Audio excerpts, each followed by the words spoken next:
Assalamualaikum warahmatullahi wabarakatuh. Kami dari kelompok 3 akan memaparkan mengenai materi tentang pergerakan lempeng dan pengaruh tenaga tektonisme terhadap kehidupan. Lempeng tektonik adalah bagian-bagian kerak dan mantel di atas bumi litosfer yang bergerak secara konstan di atas astenosfer yang lebih lunak. Pergerakan lempeng ini menyebabkan berbagai fenomena geologis seperti gempa bumi, pembentukan gunung, dan pergerakan benua. Indonesia sendiri terletak di pertemuan 3 lempeng tektonik besar seperti lempeng Eurasia, lempeng Pasifik, dan lempeng Indonesia Australia. Hai. Jadi selanjutnya itu ada patahan bumi. Patahan bumi itu juga berkaitan sama lempengan tektonik. Patahan bumi adalah retakan di kerak bumi, di mana bagian dari kedua sisinya itu saling bergeser satu sama lain akibat aktivitas tektonik, seperti gerakan lempeng bumi. Nah, aktivitas ini tuh ada 2 bentuk, yaitu horizontal sama vertikal. Nah, ini tuh maaf, tekanan yang terlalu besar di batuan sehingga tidak mampu lagi menahan gaya tersebut. Patahan ini juga bisa menjadi penyebab dari gempa bumi. Kamu tahu nggak sih, Phil, apa aja jenis-jenis patahan bumi? Tahu dong, yang pertama ada patahan naik, yaitu jenis patahan geologi di mana blok batuan atas bidang patahan terdorong ke atas relatif terhadap blok di bawahnya, disebabkan oleh gaya kompresi yang memendekkan kerak bumi. Nah, terus patahan naik itu terjadinya karena ada gaya tekan atau kompresi yang mendekat. Lapisan batuan terdorong ke atas hingga salah satu blok naik terhadap blok naiknya. Biasanya dijumpai di daerah pegunungan yang mengalami lipatan tinggi gitu.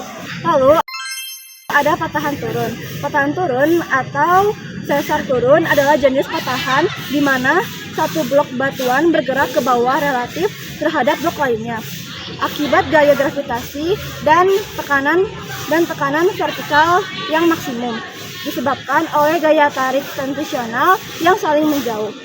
Satu blok batuan turun terhadap blok lainnya.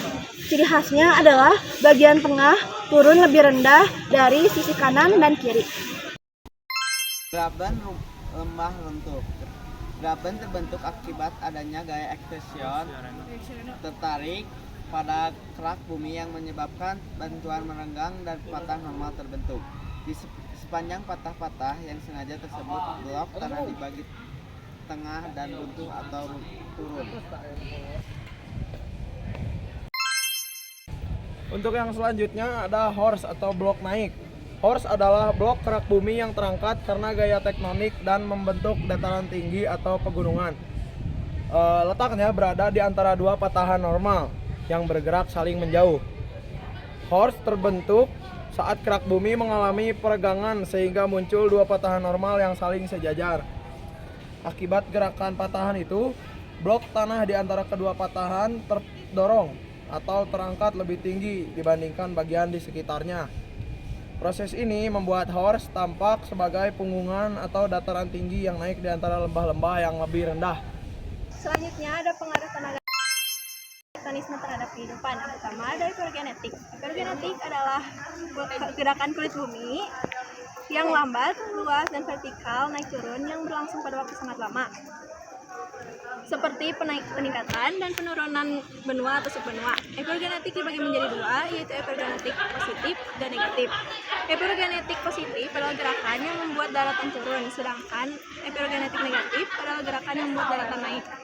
Pengaruh utama gerakan hipergenetik adalah perubahan lambat dan besar pada permukaan bumi yang mempengaruhi kondisi geografis seperti daratan terangkat atau tenggelam.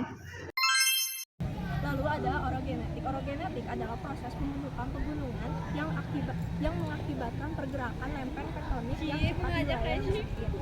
Penyebab utamanya itu karena ada tekanan horizontal dan juga gaya endogen yang menyebabkan patah dan retakan di permukaan kulit bumi. Proses ini juga mengakibatkan bencana alam seperti gempa bumi dan juga tanah longsor. Proses ini juga menciptakan relief bumi yang beragam seperti pegunungan dan juga danau yang dapat memperkaya keragaman hayati dan juga sumber daya manusia. Contohnya itu ada pembentukan pegunungan pegunungan Aden dan juga pegunungan Andes. Cukup sekian kami akhiri pemaparan materi dari kelompok kami. Terima kasih atas perhatian dan waktunya. Wassalamualaikum warahmatullahi wabarakatuh.